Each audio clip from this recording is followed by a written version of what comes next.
Hello friends, स्वागत है हमारे यूट्यूब चैनल में आपका। SSC constable GD. देखिए, एसएससी कांस्टेबल जीडी है या सीएपीएफ सब इंस्पेक्टर है, सॉरी सीपीओ सब इंस्पेक्टर, या सीएपीएफ सहायक कमांडेंट है, जो हमारे साथी जो तैयारी करने वाले हैं उनको जानना है कि फोर्सेस कौन कौन सी हमारी फोर्सेस है सीएपीएफ। तो उसी सीरीज में हमने आज देखिए सबसे पहले हमने लिया है सशस्त्र सीमा बल एसएसबी।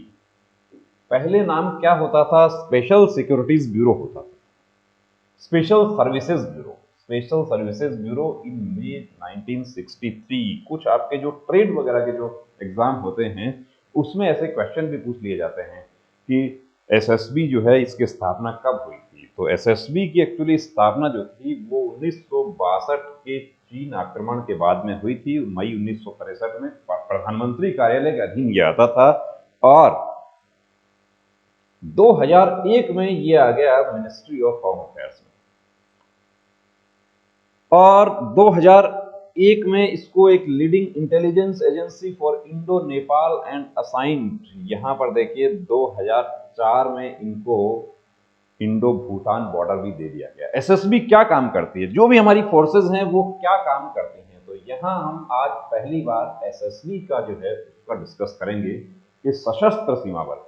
अब ये देखिए, जो आप लोग एसएससी कांस्टेबल जीडी, अब एसएससी जीडी जो है हमारे साथी एसएससी जीडी का एग्जाम दे दिया, अब कौन सा फोर्स मिलेगा, और जब अप्लाई किया था उस समय भी जानना चाहते थे बहुत सारे हमारे साथी कि हमें कौन सा प्रेफरेंस देना चाहिए। अब बॉर्डर एरिया में जो रहते हैं वो लोग एसएसबी को जानते हैं। बॉर्डर एरिया भी कौन सा, हमारा उत्तराखंड का जो बॉर्डर एरिया है वो यूपी का नेपाल के साथ लगता हुआ border area, west Bengal Bihar का जो बॉर्डर एरिया है वो आसाम का, अरुणाचल, सिक्किम, ये जो है यहां पर एसएसबी की बॉर्डर स्टेट के अकॉर्डिंग वैकेंसी भी होती है। अब रिक्रूटमेंट एसएसबी में देखिए कैसे कैसे होते हैं उसको भी हम बात करें कि सशस्त्र सीमा बल अपने फोर्सेस को जानिए, रिक्रूटमेंट कैसे कैसे होते हैं उसको हम डिस्कस करेंगे यहाँ पर कि रिक्रूटमेंट कौन करता है इनके।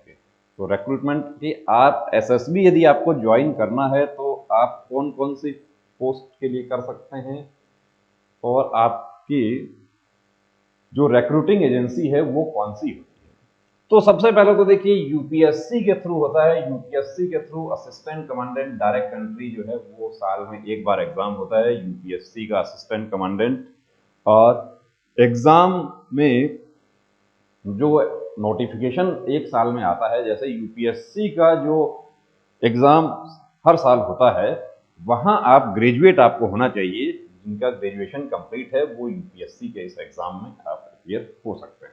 वहां पर हाइट कितनी होती है? जनरल हाइट जो है वो वहां पर 165 सेंटीमीटर होती है। फिजिकल स्टैंडर्ड और ये सब जो है उसको हम अलग से डिस्कस करेंगे।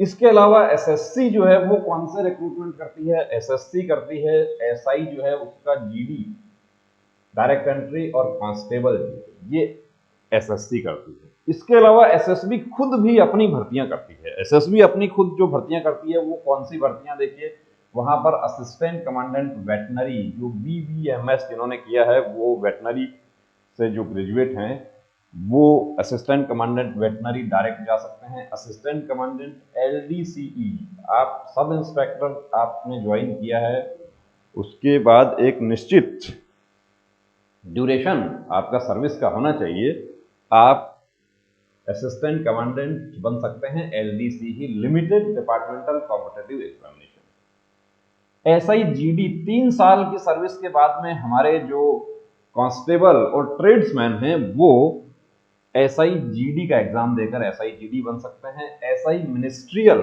एलडीसीई, जो हेड कांस्टेबल मिनिस्ट्रियल एलडीसी, ये एलडीसीई जितना भी है ये डिपार्टमेंटल एग्जाम है, ये ओपन भर्ती नहीं है। एसआई ड्राफ्ट्समैन की भर्ती होती है। असिस्टेंट सब इंस्पेक्टर स्टेनो की भर्ती होती है। हेड कांस्टेबल मिनिस्ट्रियल की अभी भर्ती जो है एक आपने आवेदन किए होंगे और एक भर्ती जो है उसका फाइनल रिजल्ट आने वाला है। सब इंस्पेक्टर टेलीकम्युनिकेशन की भर्ती होती है। असिस्टेंट सब इंस्पेक्टर टेलीकम्युनिकेशन और हेड कांस्टेबल टेलीकम्युनिकेशन और कांस्टेबल टेलीकम्युनिकेशन की टेलीकम्युनिकेशन यानी कि जो इनकी दूर संचार शाखा है उसमें भी भर्तियां होती हैं। उसमें आप 10+2 यदि आपने किया है, पीसीएम आप हैं, तो हेड कांस्टेबल तक आप इसमें आप जा सकते हैं। और जो इनमें बैचलर्स डिग्री सब इंस्पेक्टर के लिए होती है, जो टेक्निकल क्वालिफिकेशन होनी चाहिए यहाँ पे, सब इंस्पेक्टर पायोनियर, यदि आप इंजीनियर हैं, आप बीटेक आपने किया है, सॉरी, या डिप्लोमा किया है, तो आप सब इंस्पेक्टर पायोनियर से आप भर्ती देख सकते हैं। सिविल इलेक्ट्रिकल जो ब्रांच है, head constable electrical, head constable workshop, head constable veterinary, जो वेटनरी से जो कोर्स हमारे साथी करते हैं वो एसएसबी में जा सकते हैं, हेड कांस्टेबल वेटनरी। और कांस्टेबल वेटनरी के लिए किसी प्रकार का वेटनरी का कोर्स जरूरी नहीं होता है, सिर्फ मैट्रिक पास होना चाहिए। जितना भी कांस्टेबल है सभी मैट्रिक पास है। एसएससी कांस्टेबल जीडी भी मैट्रिक है, 10th पास है।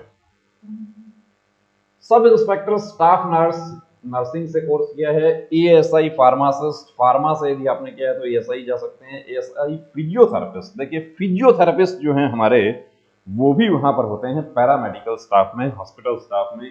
ओटी टेक्नीशियन का कोर्स आपने किया है, आप direct ASI, ASI radiographers, ASI dental technician, head constable steward. Hotel management का जो फूड एंड बेवरेज प्रोडक्शन का जो कोर्स होता है, वो यदि आपने किया हुआ है तो आप हेड कांस्टेबल स्टेवार्ड। देखिए मैं आपको बता दूं कि ये स्टेवार्ड जैसी पोस्ट होती है, ये वैकेंसी खाली रह जाती है, कैंडिडेट नहीं मिल पाते उनको। Constable lab assistant, constable nursing orderly, constable आया फीमेल, आया फीमेल की भी बता दूं 2017 में भर्ती, 16 में भर्ती हुई थी, तो वैकेंसी पूरी नहीं हुई थी। कांस्टेबल मसालची, मसालची का काम क्या है? तो मसालची एक्चुअली जो होता है, हॉस्पिटल स्टाफ जितना भी है हमारी पैरामिलिट्री फोर्सेस का, आर्म फोर्सेस का, उसमें मसालची होता है। मसालची का काम क्या है? मसालची एक तरह से कुक का असिस्टेंट होता है, और जो जो पेशेंट वगैरह होते हैं उनको खाना सर्व करने का काम करता है मसालची। वार्ड बॉय के काम भी मसालची जो है वो करता है। यहाँ पर देखेंगे हम कि वार्ड बॉय है या नहीं।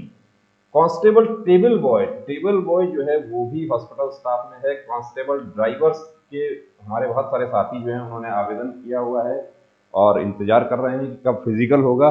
उसके बाद में जितने भी कांस्टेबल, कुक, वॉशरमैन, बार्बर, सफाई वाला, वाटर कैरियर, वेटर, यहाँ तक के जो है, ये कांस्टेबल ट्रेड्समैन भर्ती 2020, एसएसबी ट्रेड्समैन भर्ती 2020 जो है, और एसएसबी ड्राइवर, ये अभी आवेदन किया हुआ है। एसएसबी के अभी 3 आवेदन हो रखे हैं। कौन कौन से हो रखे हैं? देखिए, एक तो हो रखा है हेड कांस्टेबल मिनिस्ट्रियल का आवेदन किया हुआ है, और दूसरा है एक हेड कांस्टेबल मिनिस्ट्रियल का फाइनल मेडिकल हो चुका है, फाइनल लिस्ट आने वाली है। और एसएसबी ट्रेड्समैन हमारे साथ ही आवेदन किए हुए हैं। अलग से बहुत सारे वीडियोस उनके लिए बनाए हुए हैं, और भी बना देंगे समय समय पे, उनकी क्लासेस भी करेंगे। एसएसबी ड्राइवर की भी क्लासेस होंगी आपकी, math, reasoning, GK, Hindi, complete आपको सॉल्यूशन जो है वो हमारे चैनल पर आपको मिलेगा।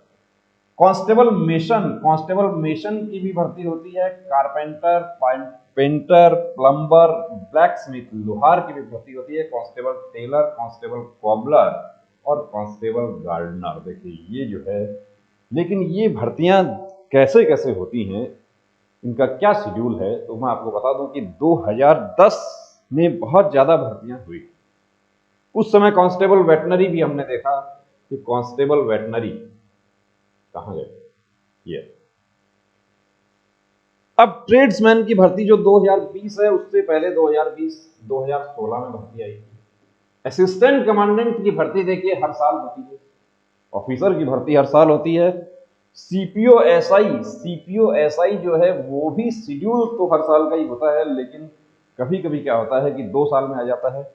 एसएससी कांस्टेबल जीडी पहली बार 2011 में हुई। उसके बाद जो पिछली भर्ती जो है वो 2018 में हुई थी, और अभी 2021 और 2022 का भी शेड्यूल आ चुका है। बीच में भी हुआ है, 12 में हुआ, 13 में हुआ, फिर 15 में हुआ, इस तरीके से। अब यहां हम आपको बताना चाहते हैं कि ये सब आपके पास टेक्निकल क्वालिफिकेशंस हैं तो आप एसएसबी ज्वाइन कर सकते हैं, सशस्त्र सीमा बल। अब हमारे सीपीओ सब इंस्पेक्टर के जो साथी होते हैं वो पूछते हैं कि मुझे फर्स्ट चॉइस क्या देना चाहिए, किस एसएसबी का काम क्या है? काम क्या है एसएसबी का? एसएसबी हमारे बॉर्डर्स को गार्ड करती है। इंटरनेशनल बॉर्डर्स हमारे जो नेपाल के साथ बॉर्डर लगता है उसको गार्ड करती है, और जो हमारा भूटान के साथ बॉर्डर लगता है उसको गार्ड करती है। इसके अलावा एसएसबी इंटरनल सिक्योरिटी ड्यूटीज में होम मिनिस्ट्री जहां चाहे वहां इंटरनल सिक्योरिटी ड्यूटीज में एसएसबी को डिप्लॉय कर सकती है। जैसे नक्सल इफेक्टेड एरिया जो है उसमें, जम्मू कश्मीर में, इलेक्शन में, जहां चाहे वहां एसएसबी के कितने रिजर्व फोर्सेज हैं, कितने रिजर्व कंपनीज हैं, उसके अकॉर्डिंग एसएसबी को डिप्लॉय किया जा सकता है। तो दोस्तों मूलभूत काम क्या है? मूलभूत काम है हमारा भारत नेपाल और भारत भूटान बॉर्डर को गार्ड करना। लेकिन बाकी ड्यूटी जो है पुलिस की, जो भी सुरक्षा से संबंधित जो ड्यूटीज हैं वो एसएसबी को कहीं भी मिल सकती हैं। अब इसमें देखिए आपको बता देता हूं कि यदि आप जीडी में हैं तो आप कहीं भी आपकी ड्यूटी लग जाएगी, आपको जीडी में कहीं भी आपको जाना होगा। लेकिन आप ये जो टेलीकम्युनिकेशन में है तो भी आपको जीडी के साथ ड्यूटी आपकी होती है। पायोनियर यदि आप हैं तो जहां कंस्ट्रक्शन ब्रांच होती है वहां आपकी ड्यूटी होती है। इलेक्ट्रीशियन कंस्ट्रक्शन ब्रांच में, ये सब नर्सिंग ऑर्डरली और जितना भी जो टेक्नीशियन वगैरह जो है, हॉस्पिटल स्टाफ है, नर्सिंग, ये हॉस्पिटल में ही रहते हैं। लेकिन ट्रुप्स के साथ साथ इनको भी, जैसे कंपोजिट हॉस्पिटल में ड्यूटी है तो कंपोजिट हॉस्पिटल में वो रहेगा। उसका जब भी पैरामेडिकल स्टाफ का रिक्रूटमेंट आएगा उसमें हम आपको डिटेल में बताएंगे। तो आज हमने इस वीडियो में हमने कवर किया है एसएसबी, सशस्त्र सीमा बल, कैसे ज्वाइन कर सकते हैं, कितने प्रकार से ज्वाइन कर सकते हैं, और कौन कौन सी हमारी फोर्सेज हैं, उनके काम क्या हैं, उनको कैसे ज्वाइन कर सकते हैं। सभी के वीडियोस हम आपके लिए लेकर आएंगे। चैनल को सब्सक्राइब नहीं किया है तो सब्सक्राइब कीजिए, और विशेष रूप से हमारे एसएसबी ट्रेड्समैन और ड्राइवर के जो साथी हैं उनके लिए ये सूचना कि जल्द ही हमारे ऐप पर आपके लिए एसएसबी का कोर्स, एसएसबी के वीडियो लेक्चर्स और चैनल पर जो पढ़ाई जो है वो भी आपकी शुरू हो जाएगी, विशेष रूप से एसएसबी ट्रेड्समैन और एसएसबी ड्राइवर के लेक्चर्स। जय हिंद।